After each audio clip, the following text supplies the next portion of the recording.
네, 여러분 안녕하세요. 오늘은 2022년의 글로벌 경제 어떻게 될 것인가 전망을 한번 해보도록 하겠습니다. 2022년은 크게 보면 이제 세 가지 글로벌 경제 문제가 있습니다. 첫 번째는 요즘 코로나19로 인해서 어때요? 세계적인 공급망, 서플라이 체인이 경색됐죠. 이런 공급망 경색은 여러 원인으로 나타나고 있습니다.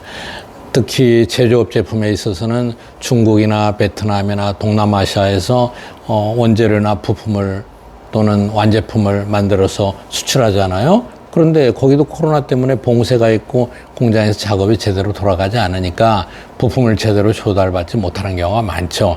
이렇게 되면 이제 완제품을 만드는데 물가가 상승하죠. 또 두 번째 요인은 이런 것들이 있죠. 이 선진국에서는 대부분 항만이나 공항에서 하역 작업을 제3세계 근로자들이 와서 하게 되죠. 그런데 코로나로 인해서 사람들이 서로 여행하고 왕래하기 힘들고 작업 시간이 제한되니까 항만의 하역이 제대로 되지 않습니다. 세계 주요 항구마다 항만이 엄청나게 쌓여 있는 거죠. 자, 이렇게 되니까 이 공급망 부족으로 인해서, 공급망 경색으로 인해서, 공급망이 왜곡됨으로 인해서 인플레이션이 나타나고 있습니다. 또 이렇게 되니까는 이제 화물 요금이 굉장히 올라갔어요. 예전에는 배로 보낼 수 있는 것들을 이제는 비행기로 보냅니다. 배로 보내면은 뭐 언제 도착할지 모르니까 제가 언젠가 인천공항에 화물 터미널을 가보니까 그 큰 비행기에 자동차를 싣고 수출하더라고요. 깜짝 놀랐습니다. 자동차가 들어간다는 게 여러분 저는 상상을 못했거든요. 그런데 이거 역시 운임이 굉장히 올라가게 돼서 인플레이션의 원인이 되는 것이죠. 자, 이런 여러 요인들이 모아져서 인플레이션이 지금 발생하고 있습니다. 인플레이션은 수요와 공급 두 가지 측면에서 볼 때 공급망 경색으로 인한 공급 부족. 다음에 초과 수요예요. 요즘 여러분 뭐 위드 코로나 또 코로나임에도 불구하고 세계 경기가 그런 대로 괜찮았거든요. 그러니까 아주 폭발적인 수요가 있는 거예요. 거기다가 코로나 위기 극복을 위해서 전 세계 각국이 재정 정책을 확대했고 제로금리 정책을 썼거든요. 그러니까 여러분이나 저나 포켓에는 돈이 적지만은 돈이 너무나 풀려 있어요. 이게 다 초과 수요를 불러 일으키는 인플레 요인이 되는 것이죠. 자, 그러면은 여러분 제가 지금 내년에 세계 경제의 중요한 현상 중에 공급망 경색, 인플레이션 이 두 가지를 얘기했습니다. 자, 그럼 정부가 어떻게 해야 됩니까? 공급망 경색되고 인플레가 올라가면은 정부는 금리를 올리게 됩니다. 금리를 올리게 되면은 어떻게 되죠? 빚이 많은 사람들이 타격을 받고 금융 비용이 올라가고 그렇기 때문에 수요가 줄어들게 돼요. 그래서 인플레이션을 억제하는 효과를 가져옵니다. 그런데 문제는 인플레이션을 억제하면은 다시 경기가 침체되는 것이죠. 경제학에서는 이런 것을 스태그플레이션이라고 하죠. 경기 침체와 인플레이션이 같이 있는. 그래서 가장 비관적인 전망은 2022년의 경제가 스태그플레이션으로 갈 수 있지 않겠는가 하는 비관적인 전망도 나오고 있습니다. 그런데 이제 이것은 정부 정책 당국의 딜레마입니다. 인플레이션을 종식시키기 위해서 금리를 빨리 올리면 빨리 올릴수록 경기가 침체가 되죠. 또 공급망이 완화가 된다면은 공급 문제는 없어지겠죠. 그런데 이게 언제까지 공급망이 완화될 수 있을 건지, 그 다음에 이제 또 초과 수요가 어떻게 될 건지. 여러분 코로나에서 다 해제되면은 여행도 더 가고 싶고 쓰는 것도 많이 쓰고 계속해서 수요가 일정 기간 동안은 폭발적으로 늘어날 가능성이 있거든요. 이런 여러 가지 것 때문에 정부로 볼 때는 인플레 억제를 위해서 금리 인상을 얼마나 해야 될 거냐. 그게 이제 큰 딜레마입니다.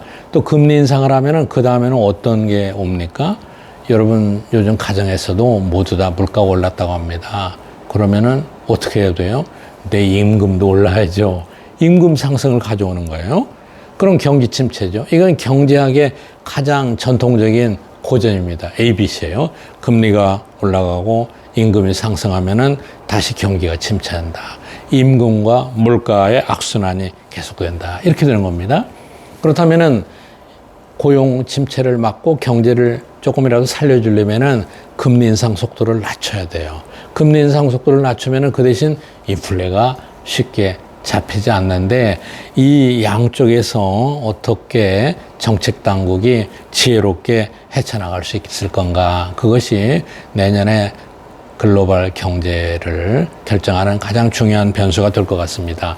그 다음에 또 하나 중요한 변수는 중국 경제의 저성장이에요.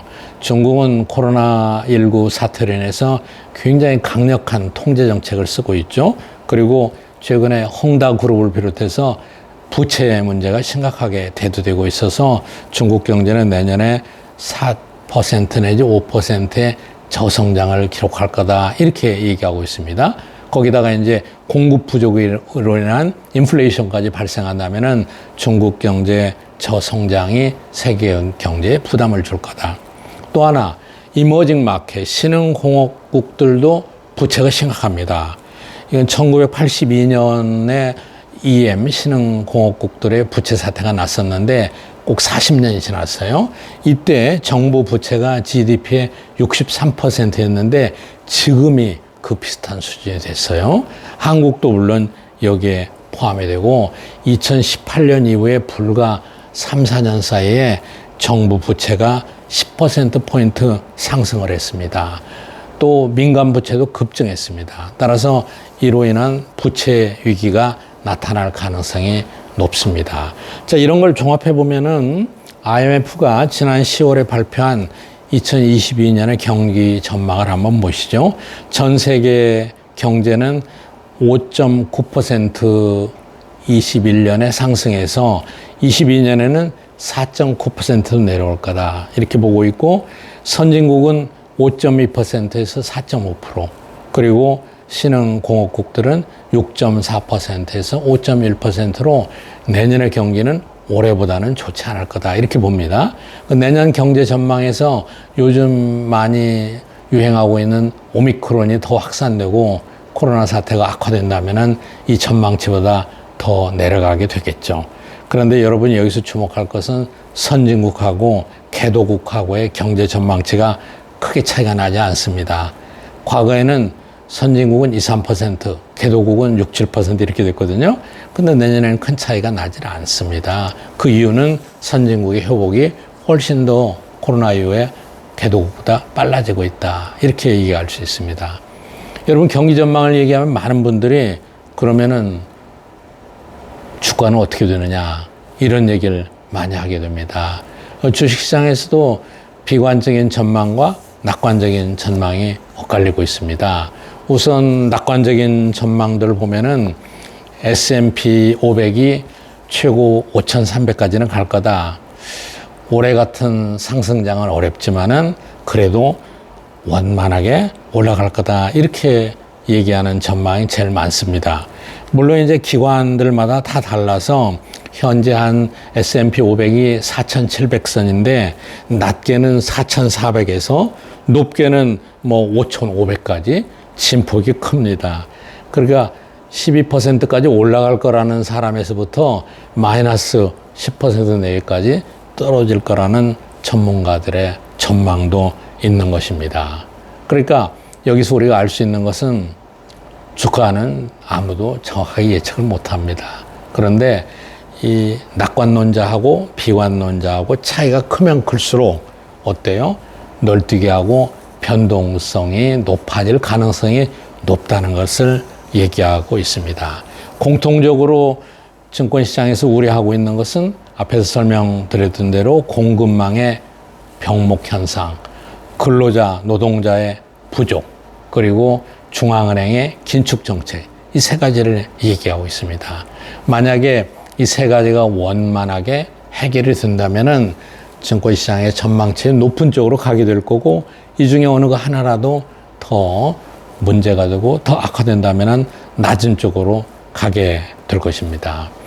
증권시장에서 가장 비관적으로 전망을 한 기관들은 모건 스탠리하고 미국은행 뱅크 오브 아메리카인데 이 두 기관을 제외하고는 거의 10개 이상의 기관에서 변동성은 높지만 그래도 완만하게 상승할 거다 이렇게 전망을 많이 하고 있습니다. 또 일부 비관론자들은 2022년에 주가가 20% 이상 폭락할 거다. 이런 최악의 경우도 나오고 있습니다. 왜 그러느냐? 코비드 때문에 그런 게 아니라 이 페드 중앙은행의 금리 정책 그리고 재정 확장 정책 이것들이 코로나가 끝나가면서 방향을 전환하게 될 거라는 거죠. 그러니까 원인은 똑같아요. 앞에서 얘기 드린 대로 금리가 올라가고 재정이 긴축으로 돌아가면은 대부분의 경제가 침체로 빠지게 될 거다. 따라서 증권시장에도 큰 폭락이 올 수도 있다. 이렇게 비관적인 전망도 합니다. 그런데 여러분 여기서 핵심은 증권시장은 결국은 기업이 얼마나 수익을 내느냐, 얼마나 매출을 많이 올리느냐에 달려 있습니다. 경제 전망이 아무리 나빠도 그 속에서도 새로운 사업 기회를 발견하고 새로운 투자 기회를 찾아서 수익과 매출이 엄청 오르는 기업들이 있어요. 아무리 경기가 좋아도 그 반대로 가는 경우도 있고요. 우리가 코로나 사태가 났을 때 모두 다 비관적으로 전망했지만은 많은 기술주들은 온라인 또 IT 혁명이 새롭게 일어났죠.